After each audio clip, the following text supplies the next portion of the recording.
Welcome to the Afterspin, opinions from thought leaders in our state. John Hood and Chris Fitzsimon, I want to ask each of you, among the legislation that was passed in this short session was a law regarding who can view footage from law enforcement body cameras. The ACLU and others say it's not transparent, this law isn't, because the public will not be allowed to see footage without judicial permission. Those defending the law said it provides for public privacy of those that are being filmed and also protects public safety. John, I'll start with you. What's your viewpoint on this new law? My viewpoint is, objectively, the law that was passed makes it easier to get the footage than before, when it was often considered a personnel record and you could never get the footage under any circumstances, unless there was some kind of extreme situation. What they created was a system where you can get access to footage with judicial permission.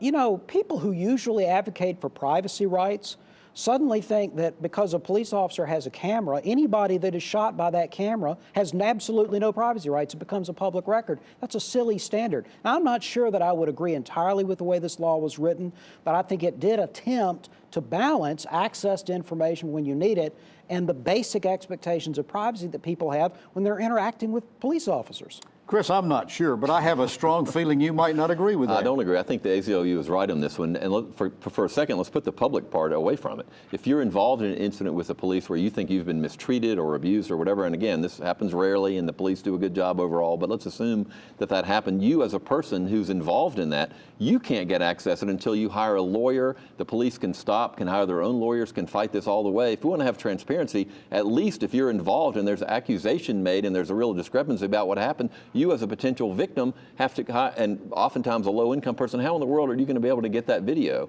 We can talk. I think the public should have it too. But even putting that aside, for goodness sakes, if you're the person who's been injured or abused or whatever happens, you ought to have access to that video. This bill not only doesn't give it to you at all, it lets the police show it to you if they want to. If they don't want to, you got to get a lawyer, and they still don't give you the video. They just let you look at it at police headquarters. This is not transparent at all. I think we need to do much better. Well, thanks for watching the Afterspin. We'll have more video all during the week on ncspin.com.